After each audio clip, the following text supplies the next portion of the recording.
¿Existió Jesús? Esta es una pregunta que trataremos de responder en el transcurso del video. No sin antes decir que este video no hace justicia de mi investigación, por lo difícil que es hacer un resumen de un tema tan extenso. Pero bueno, trataremos. ¿Existió el Jesús que dice la Biblia? Y si existió, ¿hay alguna evidencia que lo demuestre? Para tratar de descubrirlo, repasaremos un poquito de historia. Las primeras civilizaciones nacen en distintas partes del mundo y en diferentes territorios. Por ejemplo, estas 4 zonas: Mesopotamia, Egipto, India y China, las cuales son consideradas las más antiguas. Aunque también están civilizaciones de América, pero nos concentraremos en esta parte del mundo. Cada civilización constaba de diferentes países con sus respectivas regiones, ciudades y capitales. No se llamaban países en realidad, pero lo hago para un mejor entendimiento. Tomemos como ejemplo a Mesopotamia. Un país sería Sumer y su ciudad capital era Ur.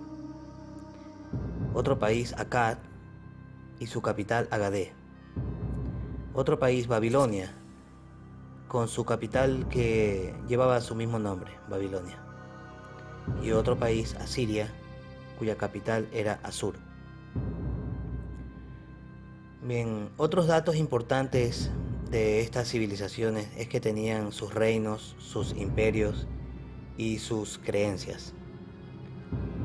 No todas tuvieron grandes imperios y no todas tuvieron grandes reinos. Por ejemplo, el reino de Israel, que duró solo 200 años. O el de Judá, que duró tan solo un poco más que el de Israel, pero sin trascender. Como ejemplo de estos grandes imperios tenemos a los persas, griegos y romanos. Ojo, porque aquí comienza una de las claves para entender esta cuestión de Jesús. Lo más importante que debemos saber acerca de estos imperios es que eran prácticamente militares que invadían y luchaban con otros imperios para apropiarse de sus territorios y de su gente. Por poner unos ejemplos, los persas conquistaron India, los persas conquistaron Babilonia, luego los griegos conquistan a los persas, luego los romanos conquistan a los griegos, Egipto, India, etc. Bien, sabiendo que todos estos territorios, zonas, regiones, países, ciudades, reinos, imperios, llámenlo como quiera, son politeístas. Todos practicaban el politeísmo, lo que significa que creían en muchos dioses. Entonces, sabiendo esto, surge una gran pregunta: ¿qué pasaba con las deidades de estos imperios tras cada conquista? Bueno, pues lo que pasaba era que tras cada conquista el vencedor ponía sus condiciones, como ha sido siempre, y cambiaban los nombres de los dioses de los perdedores, pero les dejaban sus características principales para no mantener batallas eternas con esta gente. Es decir, por poner un ejemplo, los romanos conquistan un imperio y se adueñan de su territorio, pero aún después de haber conquistado tal imperio, aún así hay gente de otras creencias mezcladas con su gente. Por lo tanto, siempre había problemas y conflictos callejeros, o sea, peleas entre la gente. Entonces, para mantener la calma entre los pueblerinos, se cambiaban los nombres de sus dioses, pero sin cambiarles sus poderes mágicos habituales. Esto hacía que la gente conquistada acepte a sus nuevos dioses sin mayor problema. Debemos saber un detalle súper importante. Los romanos, cuando conquistaban territorios ajenos, no mataban a todos. Ellos hacían una especie de entrevista y al vuelo determinaban si las personas vivían o morían o eran prisioneras. Los romanos solo mataban a todos cuando tenían esa orden o misión. Bueno, para no alargarles el cuento, los nombres de los dioses eran cambiados o sustituidos.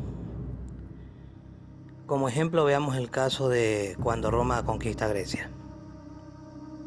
Cronos, el dios del tiempo de Grecia, pasó a ser Saturno, el dios romano del tiempo.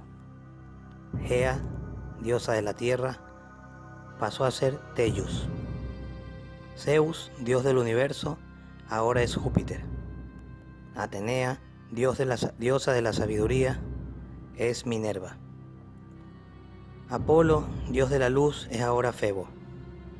Ares, dios de la guerra, es Marte. Hefesto, dios del fuego, es Vulcano.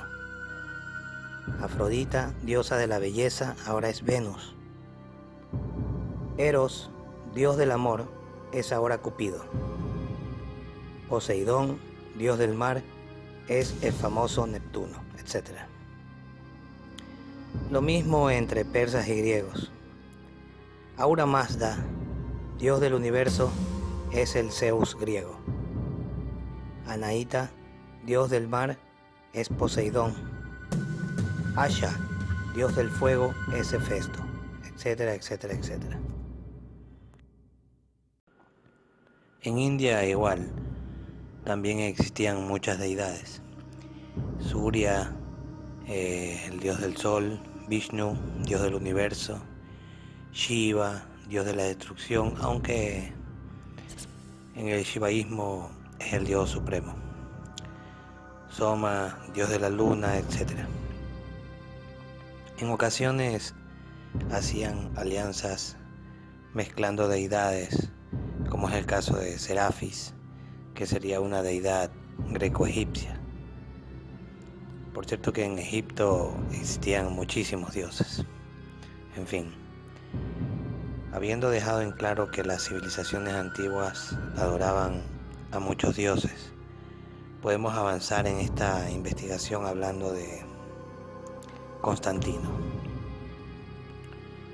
Este emperador romano era un hombre pagano que creía en muchos dioses, como era costumbre en aquella época.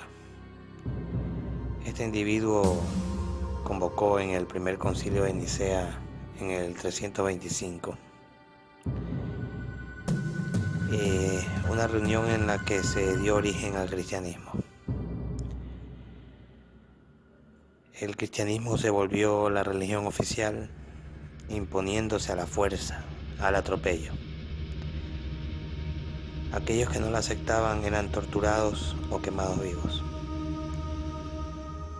Bueno, no quiero hacer más problema del problema, pero el que desea lo puede investigar. Pasó en la Edad Media, búsquenlo como la Santa Inquisición. Claro que de santa no tenía nada. Este genocida también cambió los nombres de los dioses antiguos. Por ejemplo, a Venus la llamó María, a Cupido Niño Jesús, a Baco Jesús, etc. Desde entonces se formó la Iglesia Católica, Apostólica y Romana. En este punto alguien podría decir, bueno, pero yo soy evangélico o testigo de Jehová, no tengo nada que ver con los católicos. Pero en realidad sí, porque se basan en la Biblia que nació de ellos. En este punto es necesario hablar de Jerónimo de Estridón, mejor conocido como San Jerónimo. Este tipo tradujo la Biblia hebrea y griega al latín, por ahí por el 381. Esta Biblia se llamó la Vulgata. Pero esta Vulgata tiene un problema muy grande. básicamente de su traducción. Está mal hecha. Y está mal hecha a propósito. Y está mal hecha a propósito porque llevaba consigo oscuros objetivos a favor de Roma. Voy a tratar de pronunciarlo como lo leo. Bereshit bara Elohim et hashamayim evet haeret. Lo que significa que en un principio poderosos es plural, poderosos, que descendieron de las estrellas, crearon el cielo y la tierra. Elohim, poderosos, eso es lo que significa Elohim, poderosos. Pero en la traducción del escrito de este señor en la Vulgata, en el latín, él lo escribió de la siguiente manera: In principio creavit Deus caelum et terram, que significa, en principio Dios creó el cielo y la tierra. O sea, este señor cambió una palabra de género masculino y de número plural, que es Elohim, que significa poderosos, o sea, varios, por una palabra de género masculino, pero de número singular, que es Deus. Deus, que significa Dios. O sea, cambió un plural por un singular. Ok, entonces en vez de usar el Elohim, que es en plural, usó Deus, que es un singular. Básicamente lo que quiero decir es que este señor, si arbitrariamente manipuló las escrituras antiguas, y que gracias a este señor es que hoy en día se tiene la creencia de que existió un solo creador, cuando en realidad eran muchos supuestos dioses que ni siquiera usaban las palabras dioses, sino poderosos. Entonces, por ejemplo, si usted hoy en día dice, ay Dios mío, o oh Señor, o sea, se refieren siempre a un creador como a una sola persona, es gracias a lo que hizo este señor. Es muy interesante este dato porque si recordamos que las civilizaciones antiguas tenían muchos dioses, y así de voz de pronto viene este señor, hace mal la traducción y ahora todos piensan en un solo creador, eso es como un dato a tomar en cuenta, ¿no?